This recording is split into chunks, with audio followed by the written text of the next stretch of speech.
Expert से experts को भी 6 मंथ से 1 ईयर लग जाता है इतने बड़े सिलेबस को कवर करने में। तो मैं इस सिलेबस को 41 दिनों के अंदर किस प्रकार से कवर करूंगा। सीआरई की वैकेंसी में सबसे पहले हमें ये देखने को मिला है कि टाइम तो इन्होंने हमें बहुत कम दिया है, लेकिन सीट्स बहुत ज्यादा दी है। अगर मैं बात करूं पैरामेडिकल वैकेंसी के बारे में, तो आप कोई सी भी भर्ती उठा लीजिए, यानी कोई सी भी पोस्ट की बात करें तो सीट आपको यहाँ पे ज्यादा देखने को मिलेगी। अब 41 दिन है आपके पास, तो सुपर फास्ट रिवीजन तो आपको करना ही पड़ेगा। तो किस प्रकार से ये रिवीजन आपको करना होगा, तो इस वीडियो के अंदर अपन ये सारी चीजें पढ़ने वाले हैं। तो हाय एवरीवन, मैं राम सैनी एक बार फिर से आप सभी का सुदर्शन पैरामेडिकल के इस ऑनलाइन प्लेटफॉर्म पर हार्दिक स्वागत करता हूं। दोस्तों, हम बात करेंगे एमसीआरई 2025 पैरामेडिकल वैकेंसी के बारे में, और यहाँ पे मैं उन पोस्टों के बारे में बात करूंगा जो पैरामेडिकल से रिलेटेड है। तो हाउ टू क्रैक एमसीआरई 2025, आज हमारा मुद्दा भी यही रहेगा कि सर इन 41 दिनों के अंदर हम किस प्रकार से, यानी इतने बड़े सिलेबस को जो हमें कवर करना।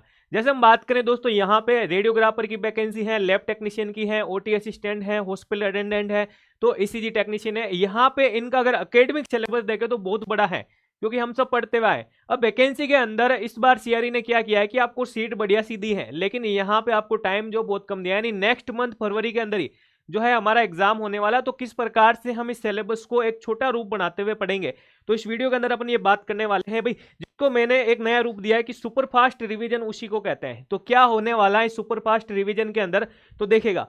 सबसे पहले बात करूंगा, अगर टेलीग्राम चैनल नहीं ज्वाइन किया है तो बिल्कुल आप इसे क्या करें दोस्तों, ज्वाइन करें। इसका लिंक आपको वीडियो के डिस्क्रिप्शन में मिल जाएगा।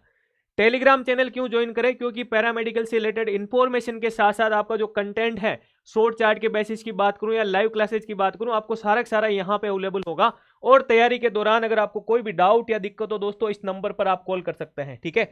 अब अपन बात करते हैं भाई यहाँ पे कि सर कौन कौन सी चीजें सबसे पहले जो है हमें यहाँ पे ध्यान में रखते हुए चलना होगा।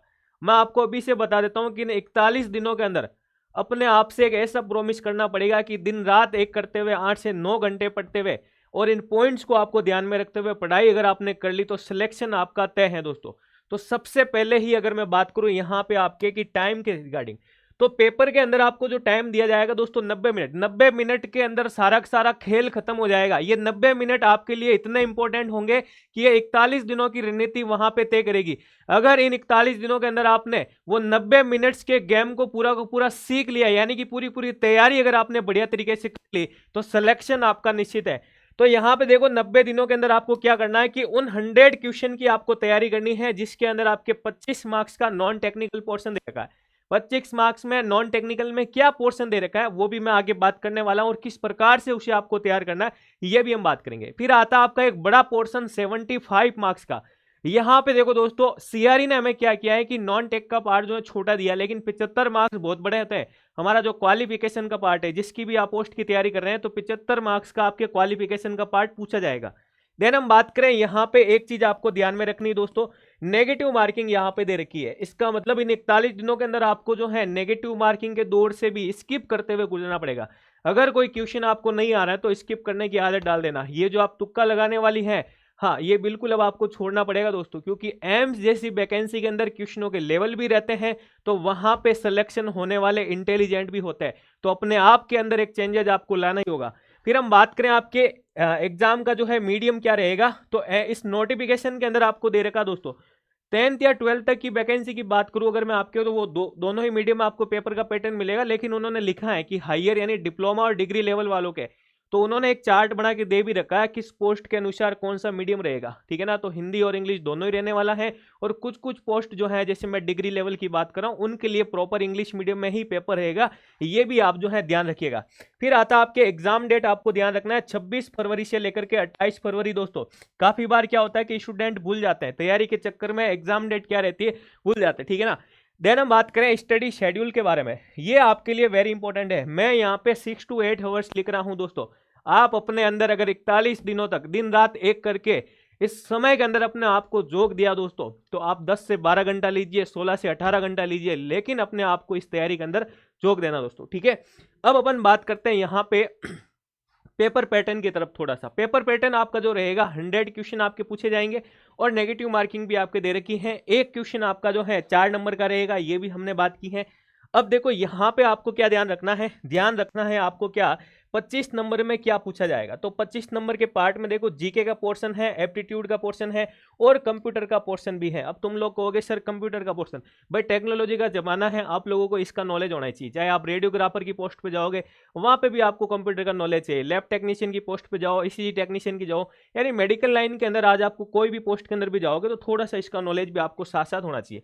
फिर आता है 75 मार्क्स की कहानी। इसमें देखो दोस्तों क्वालिफिकेशन का पार्ट, और सबसे इंपॉर्टेंट यही है, आज मैं आपको इन दोनों ही सब्जेक्ट के बारे में ये बताऊंगा कि कैसे आपको 41 दिनों के अंदर क्या क्या पॉइंट्स के माध्यम से, यानी कौन कौन सी चीजें आपको ध्यान में रखनी है, और इस 75 नंबर के पार्ट पर हम जो है बिल्कुल किस प्रकार से कवर करेंगे। तो देखो सबसे पहले मैंने दिया भाई 41 डेज। वाई इंपॉर्टेंट, क्यों इंपॉर्टेंट है, क्योंकि देखो आप अगर बात करें सर स्टेट के अंदर वैकेंसी आती है, हम उसकी तैयारी करते हैं, तो हमारे स्टेट वाले ही उसमें क्या करते हैं, हम फॉर्म भरते हैं, प्रायोरिटी हमें दी जाती है। फिर हम बात करें कि सर हम हमारे स्टेट के अलावा अदर स्टेट की आती है, तो वहां पे भी हम फॉर्म भरने की कोशिश करते हैं, और वहाँ जनरल कैटेगरी के साथ जो भी रिजर्वेशन हमारा रहता है उसमें भी हम क्या करते हैं, कोशिश करते हैं कि वहां भी सिलेक्शन हो। इट मीन्स क्या है कि नीड है सर नौकरी। फिर हम बात करें सेंट्रल लेवल वैकेंसी की, जैसे आरआरबी हो गई, एम्स हो गई, तो आरआरबी के अंदर हम देखते हैं कि भाई सीट वहां पे हमें कम मिलती है और ऑल इंडिया फॉर्म लगाते हैं, ठीक है। फिर आता है कि एम्स पैरामेडिकल, और सबसे लास्ट और सबसे बड़ा टारगेट ही पैरामेडिकल स्टूडेंट का रहता है कि वो एम्स के अंदर नौकरी करे, समझिए आप। तो इसलिए आपके 41 डेज जो है इंपॉर्टेंट है, क्योंकि एम्स के बाद कोई भर्ती नहीं है, एम्स के बाद कोई बड़ी भर्ती नहीं है दोस्तों, अभी बता रहा हूं आपको। तो एम्स सीआरई के अंदर इसलिए आप जो है ध्यान दे लेना, ठीक है। हाँ, फिर मैंने एक लिखा है दोस्तों कि जिस भी रूम के अंदर, अपने स्टडी रूम में आप पढ़ाई कर रहे हो, तो अपने दिमाग के अंदर एक ही चीज आनी चाहिए, एम्स सीआरई 2025, समझ गए आप। चारों तरफ आपके दीवारों के ऊपर भी अगर आपकी नजर जा रही है तो चारों तरफ आपके यही होना, यानी टारगेट आपका फिक्स होना चाहिए, पागल आपको बनना पड़ेगा, समझ गए आप। इन 41 दिनों के अंदर आपको पागल बनना है, सीआरई के लिए तो बनना ही पड़ेगा, सिलेक्शन आपको जो है लेना होगा, ठीक है। फिर हम बात करें कि सर ओवर थिंकिंग बार बार आ जाती है, तो इस ओवर थिंकिंग को आपको क्या करना है दोस्तों, इसको अपने दिमाग से बिल्कुल डिलीट कर देना। 41 दिनों तक ओवर थिंकिंग जैसी कुछ भी नहीं आना चाहिए। अब ओवर थिंकिंग स्टूडेंट के लाइफ में क्या आ जाती है, जैसे हम बात करें, आप लोगों के दिमाग में आता होगा कि सर पिछला पेपर कैसा रहा, पिछली कट ऑफ कैसी रही, ठीक है, क्या मैं कर पाऊंगा। तो ये इतनी सारी जो है ओवर थिंकिंग, इन्हें आप एक तो क्या कर दीजिए, थोड़े दिनों के लिए इनको डिलीट कर दीजिए, समझ गए आप।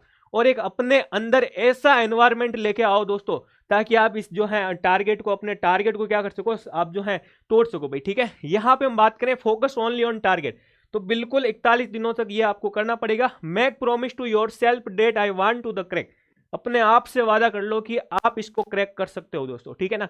तो इन पॉइंट्स के सहारे पे आपको जो है मोटिवेशन मिलता रहेगा। अब हम बात करें आपके 75 मार्क्स का जो पोर्शन है, एक बड़ा पोर्शन है, इसमें क्या क्या आपको करना होगा। देन हम बात करें यहाँ पे देखो इंपॉर्टेंट टॉपिक जो है उन्हें सबसे पहले आपको सिलेक्ट करना है। तो सर ये इंपॉर्टेंट टॉपिक हम सिलेक्ट कैसे करें, उसके लिए आप थोड़ा क्या करें दोस्तों, पीवाईक्यू देखें। मैं हमेशा कहता हूँ पीवाईक्यू देखने से क्या होगा, पीवाईक्यू देखने से आपके जो हैं टाइप ऑफ क्वेश्चन के बारे में आपको पता चलेगा। अरे टाइप ऑफ क्वेश्चन कौन कौन से अभी मैं बताने वाला हूँ। सिलेबस को आप उठाइए, सिलेबस को एक दिन पूरा लगा लो, आज आप पूरा पूरा सिलेबस और पीवाईक्यू में निकाल देना, और कल से आप अपनी क्या कर देना, पढ़ाई स्टार्ट कर देना। देन हम बात करें नोट्स प्रिपेयर। भाई नोट्स प्रिपेयर तो आप सभी लोग करते हैं मुझे पता है, लेकिन नोट्स की सबसे बड़ी बात क्या है कि कंटेंट उसके अंदर वो ऐड होना चाहिए जहां से आपका जो है एग्जाम में क्वेश्चन पुटअप हो जाए, ठीक है।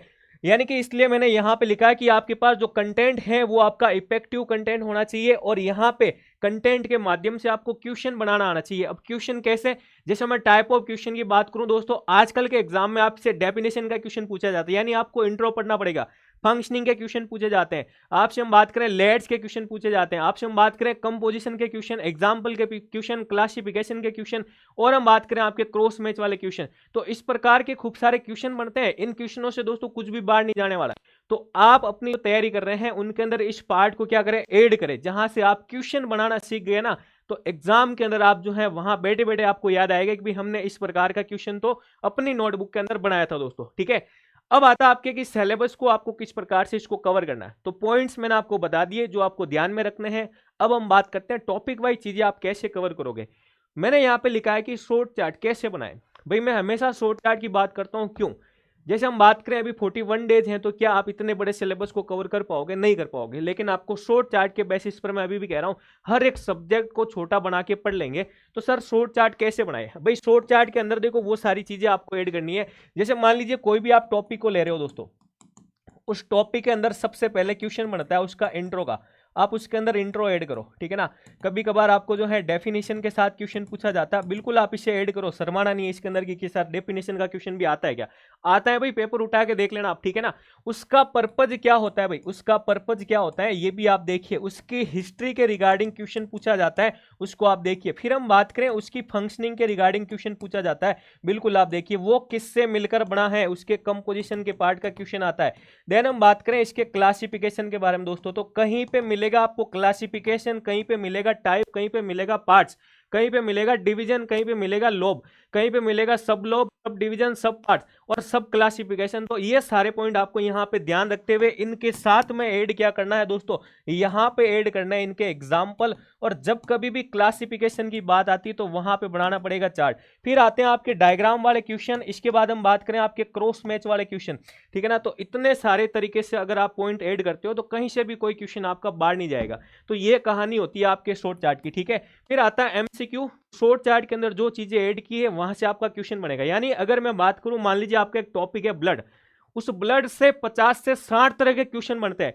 अब अगर इतने टाइप के क्वेश्चन आपने बना लिए दोस्तों, तो कोई सा भी एग्जाम दे लो, मैं बात कर रहा हूं आपके स्टेट एग्जाम की, आरआरबी के एग्जाम की, एमपी ग्रुप 5 के एग्जाम की, बिहार पैरामेडिकल, एम्स पैरामेडिकल, आप कोई सा भी एग्जाम दे लो भाई, कहां से क्वेश्चन आएगा। हमने चारों तरफ का पढ़ लिया, सारे एमसीक्यू बना लिए, टाइप ऑफ क्वेश्चन बना लिए, तो कोई क्वेश्चन बाहर नहीं जाएगा। इससे कहते हैं दोस्तों स्मार्ट वे के अंदर आपको पढ़ाई करना, और ताकि रिविजन के दौरान अगर आपको सुपरफास्ट रिविजन भी करना है तो ये शॉर्ट चार्ट आपका काम आएगा। एक हाथ में चाय का कप होगा और इधर आपके शॉर्ट चार्ट होगा, तो उससे कहते हैं दोस्तों सुपर फास्ट रिवीजन, ठीक है। देन हम बात करें टाइप ऑफ क्वेश्चन, मैंने आपको बता दिया, टेस्ट प्रैक्टिस आपको करनी ही पड़ेगी। जब तक आप टेस्ट प्रैक्टिस नहीं करोगे तो ये सारी चीजें जो आपने बनाई है ना, उसका कोई मतलब नहीं है, नहीं रिजल्ट आपको कोई मिलने वाला नहीं है। तो टेस्ट प्रैक्टिस आपको करनी पड़ेगी। और अभी मैं बता देता हूं कि 4 से 5 संडे मिलेंगे आपको इनके दौरान, इसलिए मैंने 41 ही लिए हैं, 41 ही लिए हैं दोस्तों मैंने जो है कंप्लीट, इसमें से संडे बाहर निकाल।